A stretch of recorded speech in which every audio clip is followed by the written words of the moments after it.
Hello नमस्कार दोस्तों, मेरे यूट्यूब चैनल पर आपका स्वागत है। आशा है आप सभी मस्त होंगे और अपनी पढ़ाई में व्यस्त होंगे।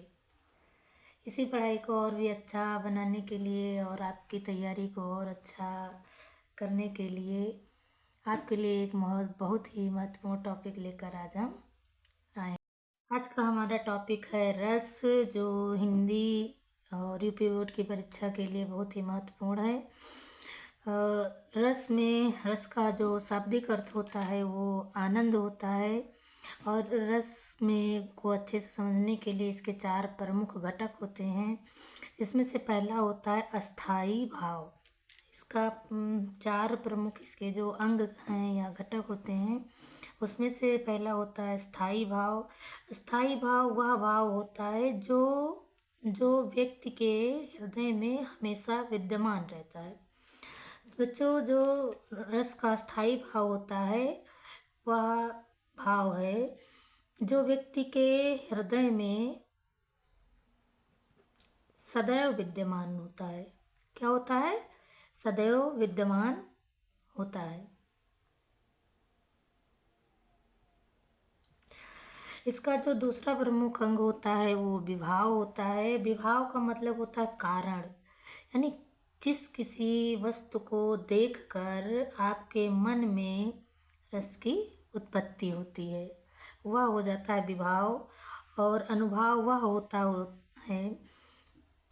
तो विभाव क्या होता है? विभाव होता है कारण, जिसके कारण आपके मन में रस की उत्पत्ति होती है।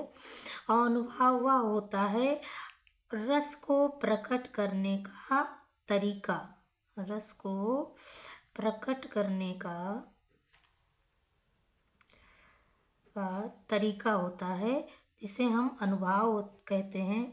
और संचारी भाव वह भाव होता है जो व्यक्ति के मन में हर पल उठने और समाप्त होने वाला भाव होता है। आगे इसी क्रम में बढ़ते हुए रस और उसके स्थायी भाव। श्रृंगार का स्थायी भाव रति होता है। हास्य रस का हास होता है। करुण रस का शोक होता है। रौद्र रस का क्रोध होता है। वीर रस का उत्साह होता है। भयंकर रस का भय होता है। विभत्स रस का जुगुप्सा होता है और अद्भुत रस का आश्चर्य। शांत का निर्वेद। वात्सल रस का वात्सल्य होता है और भक्ति रस का देवता विषयक प्रेम होता है। ये सारी चीज़ें हम जल्दी जल्दी इसलिए समाप्त कर रहे हैं क्योंकि आपके यूपी बोर्ड की परीक्षा की दृष्टि से ये परिभाषाएं इसकी और उदाहरण सहित पूछे जाएंगे। इतना विस्तार से आपको नहीं पूछा जाएगा। इसमें से आपको अथवा करके 2 रस दिए जाएंगे, जिसमें से आपको एक का उदाहरण सहित परिभाषा लिखना होगा। हमारा जो पहला रस है वो है श्रृंगार रस। श्रृंगार रस का स्थायी भाव रति होता है।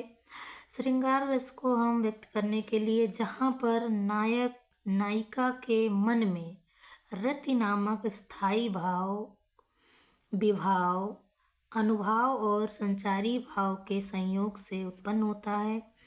कहने का मतलब है कि जहाँ पर नायक और नायिका के मन में रति नामक स्थायी भाव, विभाव, अनुभाव और संचारी भावों के संयोग से उत्पन्न होता है, वहाँ पर श्रृंगार रस होता है। सामान्य अर्थों में हर जगह पर आपको परिभाषाएं इसकी हैं जो अलग अलग मिलेंगी।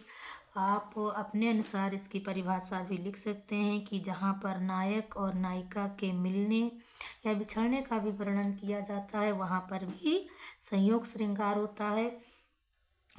यूपी बोर्ड की परीक्षा के अनुसार श्रृंगार रस की ही परिभाषा पूछी जाती है, इसके प्रकार नहीं पूछे जाते हैं, इसलिए हम इनके प्रकारों को स्किप कर रहे हैं। आपसे सिर्फ पेपर में यही पूछा जाएगा कि श्रृंगार रस का उदाहरण सहित परिभाषा लिखिए और इसका स्थायी भाव भी लिखिए।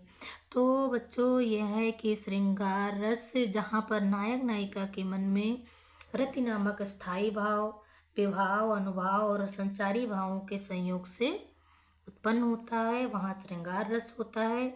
उदाहरण के लिए हमने एक दोहा लिया है और यह दोहा है और इसमें श्रृंगार रस भी है और ये दोहा भी है। और जिन बच्चों को कोई दूसरा एग्जाम्पल याद है वो परीक्षा में दूसरा भी लिख सकते हैं।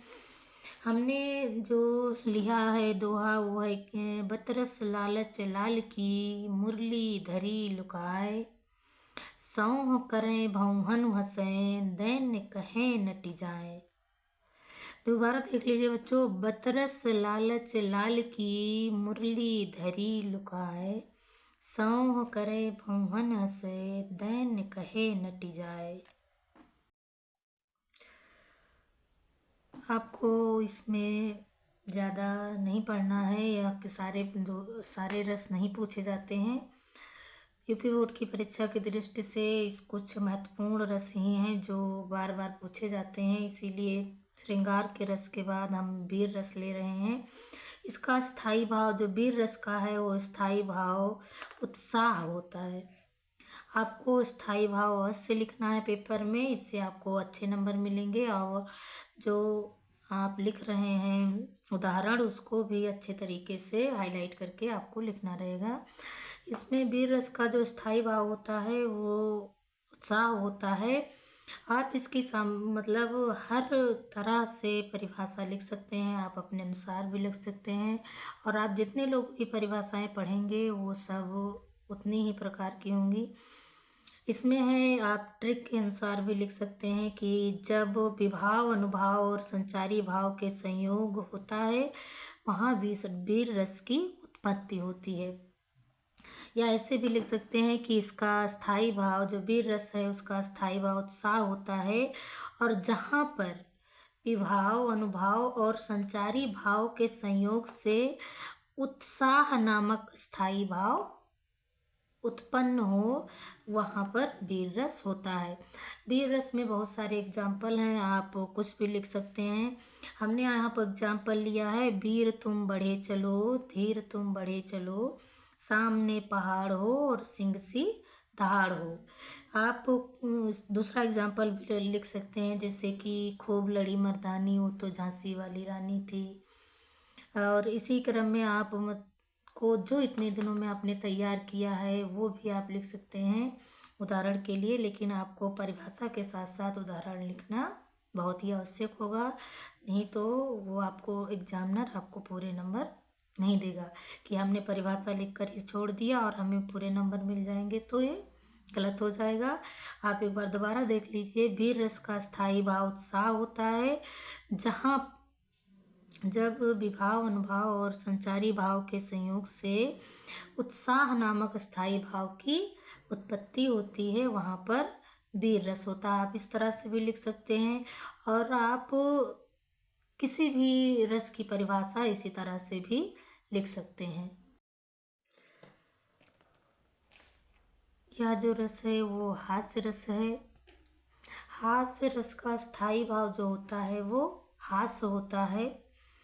आप इसकी परिभाषा ट्रिक के अनुसार एक ही तरह से भी लिख सकते हैं कि हास्य रस का स्थायी भाव हास्य होता है जहाँ विभाव अनुभाव और संचारी भाव के संयोग से हास्य नामक स्थायी भाव की उत्पत्ति हो वहाँ पर हास्य रस होता है। हमने कुछ परिभाषा अलग ली है, आप जितने लोगों की भी परिभाषाएं पढ़ेंगे वो सब अलग अलग होंगी।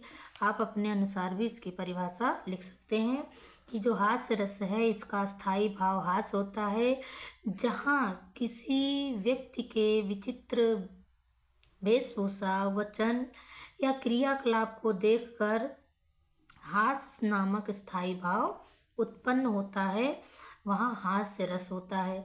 जैसे कि एग्जाम्पल बहुत सारे एग्जाम्पल आपने इतने दिनों में याद किए होंगे, हमने भी एक एग्जाम्पल लिया है, गंजे तू काहे को रोए, गंजे तू काहे को रोए, किसी भी परिस्थिति में तेरा बाल न बांका होए।